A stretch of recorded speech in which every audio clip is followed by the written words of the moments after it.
Hello friends, welcome to Example. So let's discuss about IT Act 2000 in this video. IT Act 2000 बहुत ही important act है और आप सभी को इसे जानने की ज़रूरत है अगर आप एग्जाम की प्रिपरेशन कर रहे हो और in general also. Okay, so are you an aspirant of UPSC, state PSC exams जो काफ़ी सारे स्टेट के होते हैं, RBI grade B, SEBI specialist officers exam या सेबी में जो जर्नलिस्ट एग्जाम्स होते हैं और जो रेगुलेटरी बॉडीज के एग्जाम्स होते हैं, और मोस्ट इंपॉर्टेंटली बैंकिंग में जो स्पेशलिस्ट ऑफिसर्स के एग्जाम होते हैं उनमें आईटी ऑफिसर का भी एक एग्जाम होता है। और आजकल बहुत सारे बैंक्स में, बहुत सारे ऑर्गेनाइजेशन में आईटी ऑफिसर की एक पोस्ट होती है, आईटी ऑफिसर के लिए स्पेशल एग्जाम होता है। तो उनके लिए तो ये वीडियो एक्सक्लूसिव वीडियो है, ठीक है। बहुत लोग कवर भी नहीं करेंगे और बहुत इंपॉर्टेंट है क्योंकि उनमें तो एग्जाम्स में क्वेश्चंस ये पूछे ही जाएंगे इस एक्ट में से। ओके, तो हम सिर्फ इंपॉर्टेंट प्रोविजंस ही इसके डिस्कस करेंगे, बट इन जनरल सबके लिए बहुत इंपॉर्टेंट टॉपिक है। वाई? क्योंकि हम सब सोशल मीडिया यूज करते हैं आजकल, सबको सोशल मीडिया का कीड़ा है, बहुत ज्यादा टाइम हम स्पेंड करते हैं, सिग्निफिकेंट टाइम उसमें ब्राउजिंग करने में, पोस्ट पढ़ने में। ओके, आप यूट्यूब पे वीडियोस देखते हो, राइट? वीडियोस, हर तरीके की वीडियोस देखते हो आप यूट्यूब पे, उस पर कमेंट भी करते हो, बहुत कुछ करते हो। इंस्टाग्राम देखते हो, फेसबुक देखते हो, ट्विटर देखते हो, व्हाट्सएप, राइट? ये सब सोशल मीडिया चैनल्स आप यूज करते हो, आप ईमेल्स यूज करते हो और बहुत सारी एप्स भी यूज करते हो। किस कॉन्टेक्स्ट में कह रहा हूँ वो हम देखेंगे। तो हम बहुत सारे फिनेंशियल ट्रांजैक्शंस करते हैं, राइट? आजकल तो बैंकिंग, हम यूपीआई और कितनी सारी एप्स हम यूज करते हैं, ई कॉमर्स, हम शॉपिंग करते हैं, बहुत सारी फ्लिपकार्ट, अमेजोन और इतने दुनिया भर की साइट्स आ गई हैं, सही। इतनी सारी एक्टिविटीज हम ऑनलाइन करते हैं, अपने टिकट्स हम ऑनलाइन बुक करते हैं। तो जब आप ये सब करते हो आपका डेटा कंपनीज ले लेती हैं, सही है ना? आपका क्रेडिट कार्ड डेटा ले लेती हैं, डेबिट कार्ड डेटा, आपकी और डिटेल्स, फोन नंबर वगैरह ये सब ले लेती हैं, उनके डेटाबेस में ये सब चीजें होती हैं। आपको क्या पता कि वो डेटा कंपनी किसी थर्ड पार्टी को तो नहीं दे रही, ऐसा पहले हुआ है।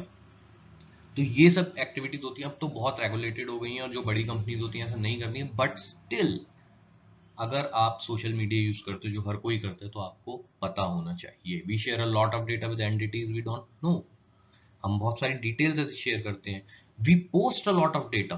तो जो थर्ड पॉइंट और सेकंड पॉइंट, उसमें तो हम लोग विक्टिम बन सकते हैं, हमारे ऊपर फ्रॉड हो सकता है। फोर्थ पॉइंट में हम जाने अनजाने कुछ ऐसा ऑनलाइन फ्रॉड कर सकते हैं, हमें नहीं पता। ऑनलाइन फ्रॉड से मेरा मतलब है आईटी एक्ट के अंदर आप ऐसी कोई ऐसी पोस्ट आप शेयर कर सकते हो जो आपको शेयर नहीं करनी चाहिए, विदाउट वेरीफाइंग इट्स ऑथेंटिसिटी, कि भाई इंफॉर्मेशन सही भी है गलत है। और ये बहुत सारे आउटकम्स पैदा कर सकती है। हो सकता है कि इससे एक हेट्रेड वाली चीज़ हो जाए, या कुछ भी टेंशन्स क्रिएट हो सकती हैं। आजकल आप जानते हो कि ऑनलाइन पोस्ट से ही कितनी टेंशन्स क्रिएट हो जाती हैं। तो हमें ऑनलाइन, रिस्पॉन्सिबल ऑनलाइन बिहेवियर के बारे में पता होना चाहिए, इसलिए बहुत ज़्यादा इंपॉर्टेंट है। तो लेट एकदम डिस्कस कर लेते हैं जो इसके इंपॉर्टेंट सेक्शन है, सिर्फ वही सभी के लिए बहुत इंपॉर्टेंट है ये, राइट? तो सबसे पहले section 43, penalty and compensation for damage to computer system etcetera. तो कोई भी आदमी, मैं एक एग्जांपल या एक सिंपल तरीके से बताता हूँ। आप किसी कंपनी में काम करते हो, कोई भी बंदा है किसी कंपनी में काम करता है, और वो, उसके पास एक्सेस है एक कंप्यूटर सिस्टम की, एक नेटवर्क की या डेटाबेस की, और उसमें से वो डेटा ले लेता है अपने प्राइवेट पेन ड्राइव में या प्राइवेट हार्ड डिस्क में, किसी तरीके से वो डेटा ले लेता है और उसका कोई मिसयूज कर देता है, ठीक है। सिक्योर एक्सेस, पहली बात, पहला पॉइंट कहता है कि आपको ऐसी जगह की आप एक्सेस सिक्योर कर लेते हो जहां पे आपको एक्सेस मिलनी ही नहीं चाहिए किसी भी तरीके से। डाउनलोड कर लेते हो copies, extract data, computer database, जो मैंने अभी आपको बताया, ठीक है। इलीगली आप ऐसे डाउनलोड कर लेते हो जो आपको नहीं करना चाहिए, जो कि कंपनी का confidential data. Introduces any system contaminant, आप जाने अनजाने कंप्यूटर कॉन्टेमिनेंट या कंप्यूटर वायरस आप किसी ऑफिस के कंप्यूटर में या सिस्टम में आप इंट्रोड्यूस करा देते हो, ठीक है, जिससे बहुत बड़ा कुछ नुकसान हो जाता है। डैमेज एनी कंप्यूटर डेटाबेस और एनी सॉफ्टवेयर रिसोर्स, आप किसी भी तरीके से डैमेज करते हो। disrupts or causes disruption in any computer, provides access to any unauthorized person, बहुत ही इंपॉर्टेंट फैक्ट है ये। स्टील, कंसील, डिस्ट्रॉयज और ऑल्टर्स, और या फिर किसी आप आदमी किसी ऐसे इंसान को ऐसा करने पे आप मतलब इंटेंशनली उसके साथ होते, ही शैल बी लायबल टू पे damages by way of compensation.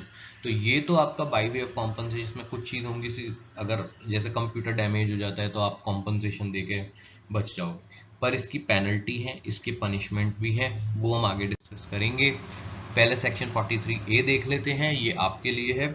If a body corporate, कोई भी कंपनी, कोई भी फर्म, कोई भी आप कह सकते हो ऑर्गेनाइजेशन जहाँ पे आप काम करते हो, fails to protect your data, आपका डेटा प्रोटेक्ट करने नहीं कर पाता है कोई भी कंपनी जिससे आप डील करते हो, किसी भी तरीके से ऑनलाइन ट्रांजेक्शन करते हो, thereby causing wrongful loss or wrongful gain to any person, such body corporate shall be liable to pay damages। तो वो आपको डैमेजेस देगी। इन सब चीज़ों के लिए एक ट्रिब्यूनल होता है, telecom disputes settlement and appellate tribunal, जो कि टेलीकॉम डिस्प्यूट्स के लिए बना था, बट आईटी एक्ट में भी इसे बना दी, इसी को एक बेसिकली एपलेट ट्रिब्यूनल या फिर एक एजेंसी जहाँ पे आप अपनी ग्रीवेंसेस लेके जा सकते हो, जहाँ पे कोई भी केस आप फाइल कर सकते हो, ऐसी एजेंसी बना दी है। Section 65 tampering with computer source documents. तो कई बार होता है सोर्स आपका कोई भी सॉफ्टवेयर आप यूज कर रहे हो, उसका सोर्स डेटा आपके पास होता है, सोर्स कोड आपके पास होता है, अगर आप उससे टेम्पर करते हो, उसे चेंज करते हो, तो इम्प्रिजनमेंट अप टू 3 years और fine which up to 2 lakhs और बोथ, ये किसी पे भी लग सकता है। ऑब्वियसली कंपनी अगर कंप्लेन करती है उसे नुकसान होता है। तो ये सब सेक्शन है, ये आपके वर्क प्लेस से रिलेटेड है।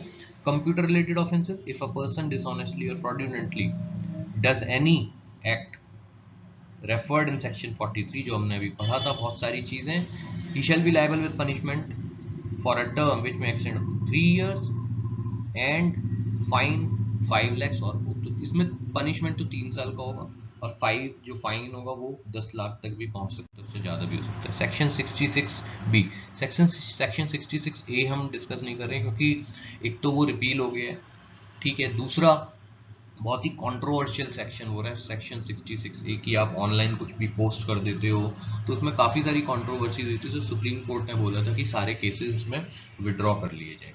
ओके, तो वो हम डिस्कस नहीं करेंगे, उसके लिए एक सेपरेट वीडियो बन सकती है। Punishment for dishonestly receiving stolen computer resource और कम्युनिकेशन डिवाइस, कोई भी आप कंप्यूटर रिसोर्स को चोरी कर लेते हो, या कम्युनिकेशन डिवाइस में मोबाइल फोन्स और ये सब भी आते हैं, उसमें बहुत सारी कॉन्फिडेंशियल इन्फॉर्मेशन होती है, तो आपको 3 साल की सज़ा या फिर 1 लाख और बोथ फाइन हो जाता है। कोई भी पर्सन अगर आइडेंटिटी थेफ्ट करता है, whoever fraudulently or dishonestly make use of electronic signature, password, digital signature, जो डिजिटल सिग्नेचर वगैरह होते हैं किसी और के नाम से, आपने उसे बिना बताए, उसकी नॉलेज के बिना आपने साइन कर दिया, आइडेंटिटी थेफ्ट करा, that means you are trying to be that person, और आप कुछ उसकी जगह पे कर रहे हो साइन किसी भी तरीके से, या कोई डॉक्यूमेंट दे रहे हो, तो आप तो 3 साल इम्प्रिजनमेंट और फाइन है, जो कि अप टू 1 लाख होता है। Section 66D, punishment for cheating by personation by using computer resource. आजकल हम बहुत ही कॉमनली देखते हैं कि भाई आपके पास ईमेल आ रहा है कि भाई हम जॉब प्रोवाइड कर रहे हैं, और ऐसे ऐसे टाटा की कोई भी कंपनी, क्योंकि मैंने टाटा TCS, टाटा मोटर्स, इन सब के काफ़ी देखे हैं, तो वो फ्रॉडुलेंट होते हैं कि आप हमें 10,000 रुपीज़ दीजिए, हम आपको जॉब देंगे, जॉब ऑफर देंगे। उसके अलावा आजकल बहुत सारे कॉल्स आते हैं कि आपको इन्वेस्टमेंट की, हम आपको आपका पैसा डबल कर देंगे, 2 साल में पैसा डबल कर देंगे, ठीक है। और ये जो बंदा बोल रहा होता है, ये किसी कंपनी को रिप्रेजेंट कर रहा होता है, किसी वेल नोन बंदे को रिप्रेजेंट कर रहा होता है, राइट। तो इसे एक पर्सोनेशन कहते हैं, कि आप किसी और के नाम पर आप एक फ्रॉड कर रहे हो, right. Section 66E, punishment for violation of privacy, whosoever intentionally or knowingly captures, publishes, transmits image of private parts of a person without his or her consent, तो आप उनकी प्राइवेसी को ब्रीच कर रहे हो। इसके केसेस मुझे बताने की जरूरत नहीं है, बहुत तरीके से आप विजुअलाइज खुद भी कर सकते हो। This is a very serious offence, very serious offence, up to 3 years and fine not exceeding up to 2 lakhs और बोथ। तो ये इसकी सजा है, punishment for violation of privacy. तो जो लोग एग्जाम की तैयारी कर रहे हैं, उनको अगर ये जो बोल्ड में है वो भी आप ही लोग याद कर सकते हो, तो इट्स ओके, आप 2-3 बार पढ़ोगे आपको याद रह जाएगा, राइट। तो सेक्शन 66 और section 67, they both are very important. 66 के अंडर कई सारे हैं, 67 के अंडर बहुत सारे हैं। 66F हो गया, punishment for cyber terrorism, very very important, ठीक है, ये बहुत ही ज़्यादा इंपॉर्टेंट है, सीरियस भी है।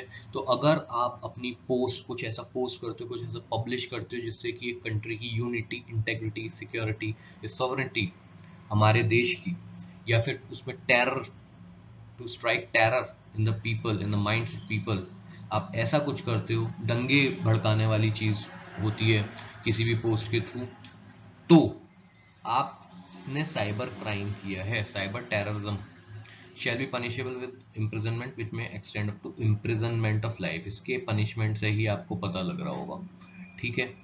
तो आजकल ऐसी चीज़ें बहुत होती भी हैं, बहुत लोगों को इसमें पकड़ा भी जाता है, तो ये बहुत ही सीरियस है एंड आपको पता होना चाहिए। Section 67 punishment for publishing or transmitting obscene material in electronic form, so punishment for maybe up to 3 years, fine up to 5 lakh, अगर आप कोई भी obscene material को publish या transmit कर रहे हो electronic form में। punishment for publishing and transmitting material which consist sexually explicit act, जो videos ये सब होती हैं आपके जिसमें sexually explicit act को रिप्रेजेंट किया जाता है या दिखाया जाता है, उन्हें आप पब्लिश करते हो, ट्रांसमिट करते हो, आपके अगेंस्ट कंप्लेंट होती है, तो आप इस सेक्शन में बुक किया जा सकता है।